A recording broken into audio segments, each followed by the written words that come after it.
Hello and welcome. This is EDC with Oaken and Kane. I am Oaken. And I'm Kane. And today we've got the... Earthquake. A little bit of an earthquake. But we've got the beautiful Cold Steel AD-15 we're going to be taking a look at today. So, this, as many of the Cold Steels are, is designed by... Oh my gosh. What is Andrew Dimko? Oh. Gosh, why did that take me so long? It took a while. Dimko knows.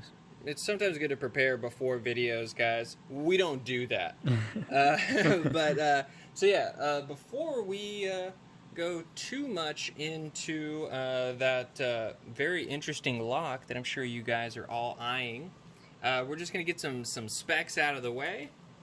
So overall length on that guy is 8.5 inches. Blade length is 3.625 inches. Cutting edge is right at 3.5. The handle thickness is 0.59, so it is a tad bit on the thicker side, but the thick is a reoccurring theme with this guy here. Handle length is 5.25 inches.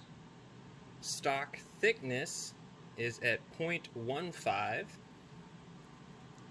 Weight is 6.57. So it's, it's on the... She beefy. Yeah, yeah. And country of origin is Taiwan.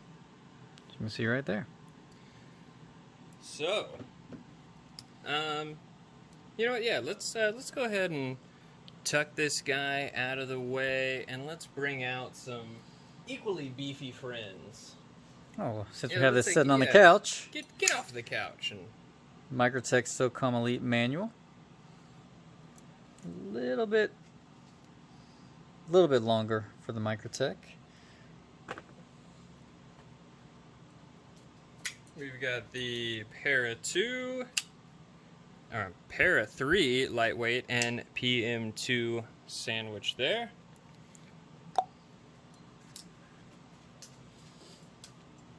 Let's see. Rat model number 1. Very similar length. Spyderco Tenacious.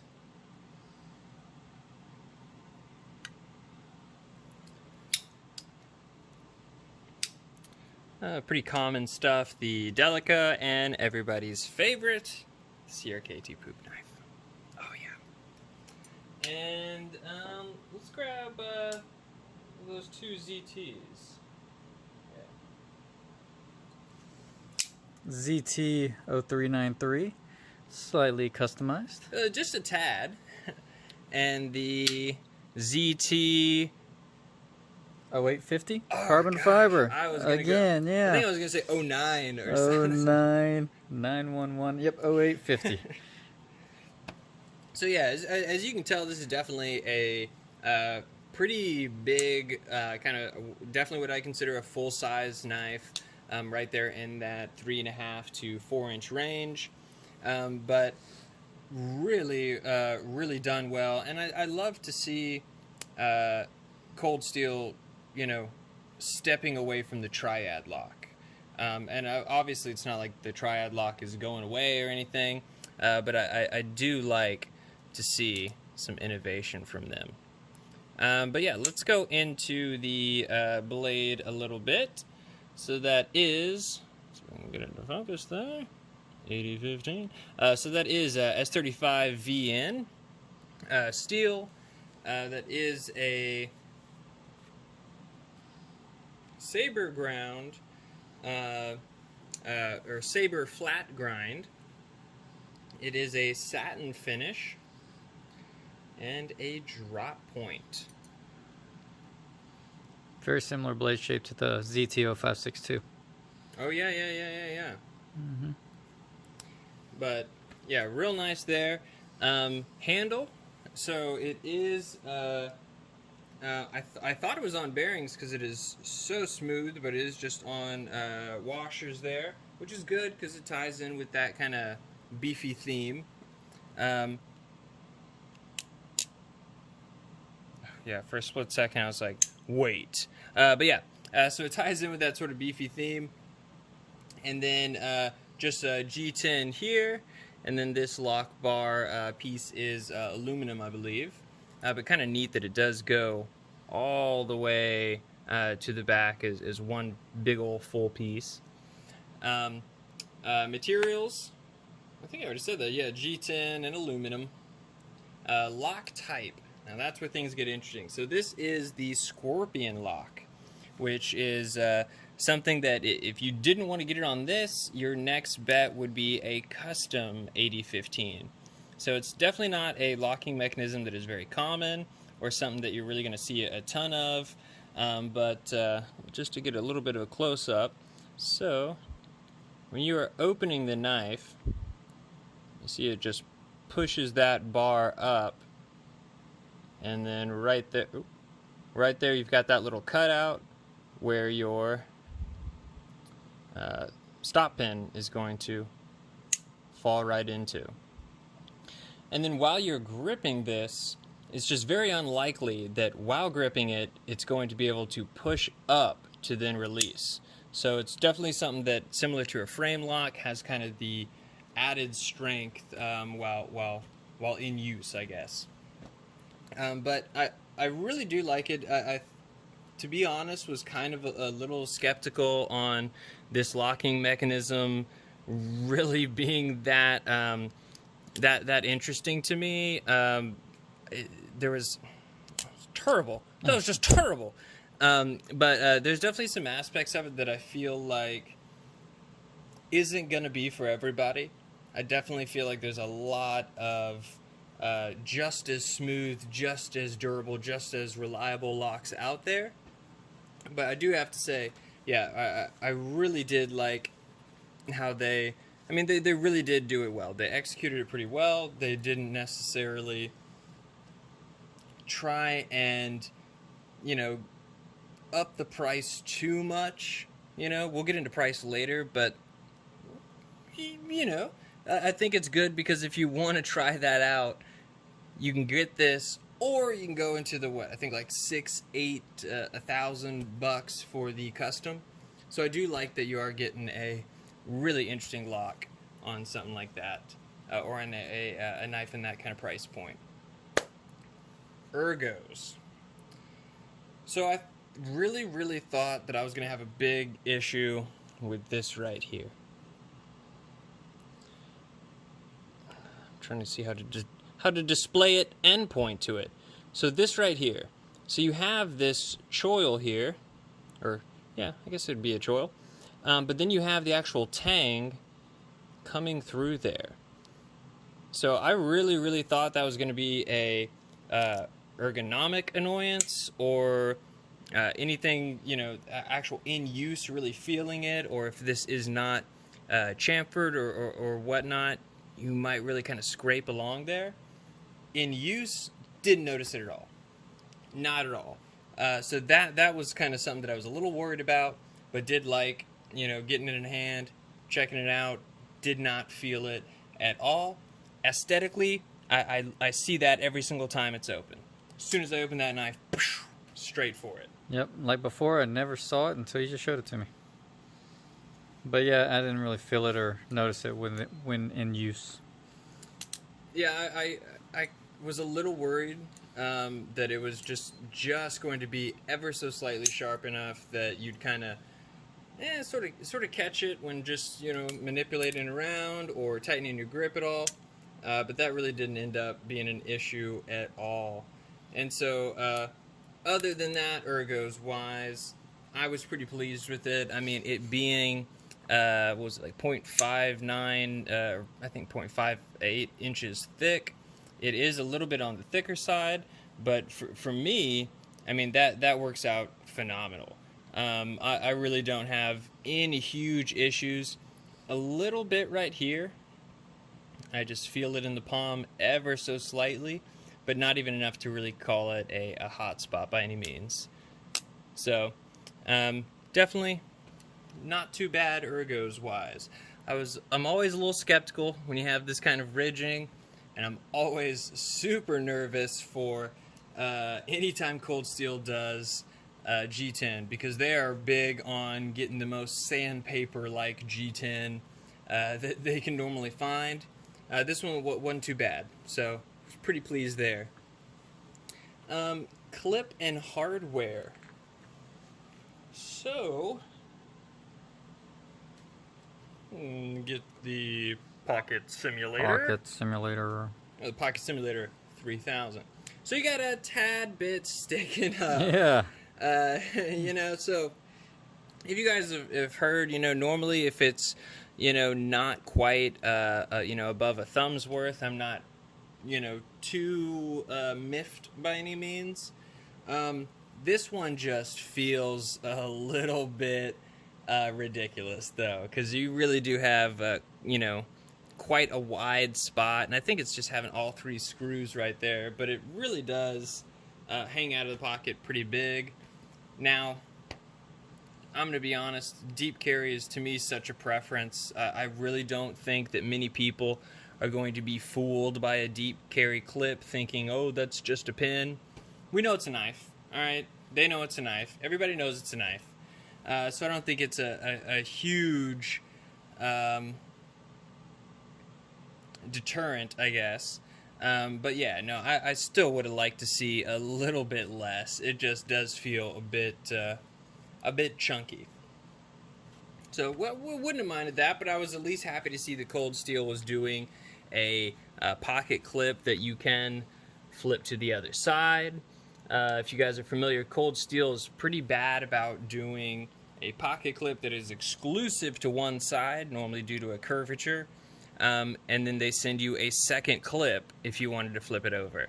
So I do like that they kind of eliminated that tomfoolery and went to a normal clip that you can swap to left carry, lefty carry, Lefty carry, yeah. Lefty carry. Lefty carry. Oh, you poor folks out there. So, let's get into design and execution. So, I mean, to me, the biggest thing that I like seeing, to me, I feel like we're seeing it a lot more.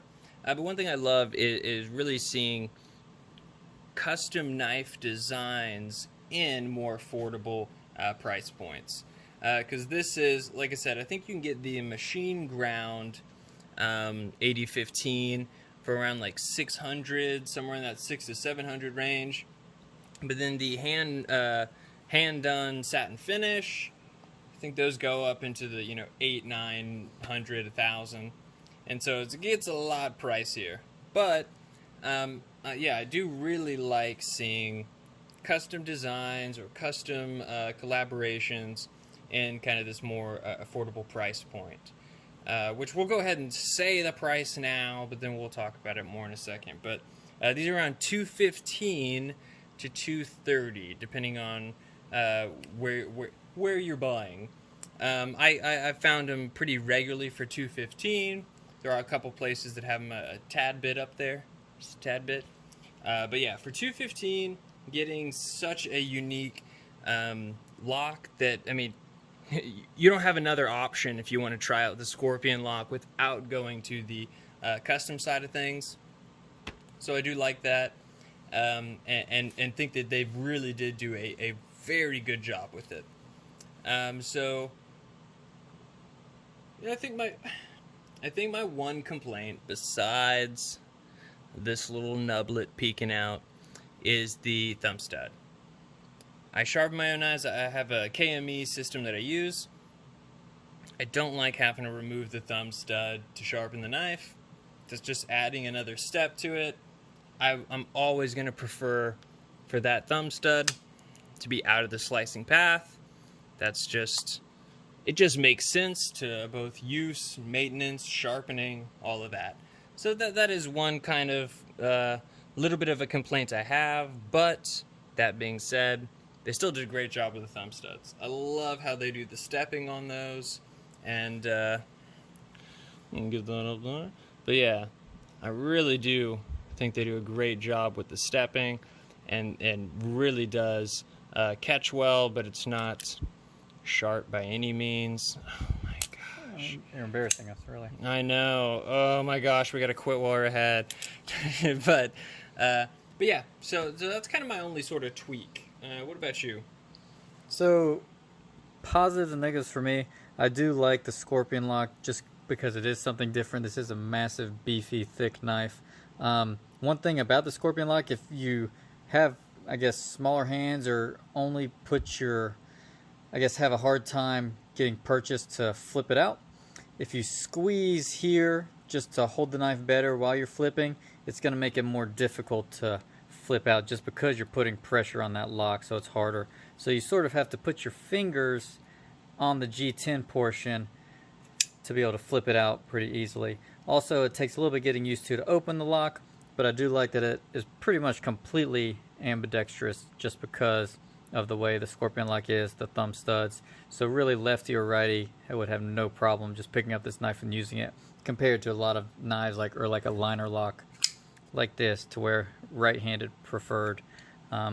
Scorpion lock is really nice just because left or right-handed you can use it.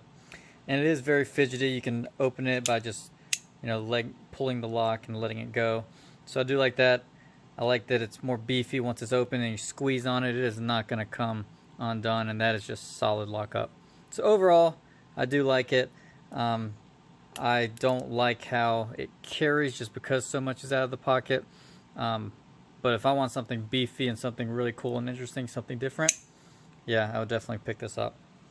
Yeah, and that's a good point to bring up, because I would almost say that this is maybe not like the perfect EDC knife, but it really does have all the beefitude that you I'm going to coin that phrase. Get ready for stickers. No, but it's got all the beefitude that you'd want. So to me, yeah, it kind of falls in that purpose-driven knife kind of category, where it's something that, yeah, if you're needing to get some work done, that's a great one to have. If you're just stopping by the office, might feel a little bit bulkier than you necessarily are needing. So, with the price being around $215 to $230, to me, I really do think it really is a great option, because if you're looking for something super beefy, you've got this guy at, about $290, this guy at about $215, you've got a lot of your ZTs, kind of sort of in that range, $250 and up. So having this kind of a little bit low, below some of the, classic beefy options, but you're still getting not only a great steel S35VN, you're getting, G10, nice smooth action. I mean, you're getting everything there, but you're also getting that little additive of that Scorpion lock, because there is, like I said, I think I've already said it a couple times, there's just no other way to really get the Scorpion lock besides this guy right here. So I definitely think there is a certain draw there, and yeah, I would certainly say, if you guys have the chance to scoop this guy up, you're looking for something a little bit more on the beefier side, you really can't go wrong with that guy. So I'm gonna give it the 2 thumbs up for sure. Yeah, I agree. I really like it, and I'll probably try to pick one up in the near future just because it is so different. It is beefy, and I really like just pulling this out and having it in my pocket and being like, okay, I can go tackle pretty much anything. And that action, I mean, it does just drop shut like a dream. If you watch, I mean, you don't even have to, just barely tilt, and it's dropping. So it's a beautiful action. I really do like it a lot more than I was thinking beforehand. Yeah, and I would say, I mean, it really does have a very hydraulic kind of smoothness to it as far as the action goes. So yeah, that to me was something that I was actually a little surprised by. I was expecting it to be a little clunkier, but super smooth right out of the box. So huge plus there. So, guys, before we let you go, we just want to say, leave a comment below saying thanks to Snuggle Tummy. He was kind enough to send this bad boy our way to check out and be able to share with you guys. So give him a small round of applause in the comment section there. And, he might just send us some more goodies to check out so that you can check out through us. Yeah. Yeah. So Enough said. Yeah. So we appreciate you guys stopping by the living room, but it's time to go. Have a good one.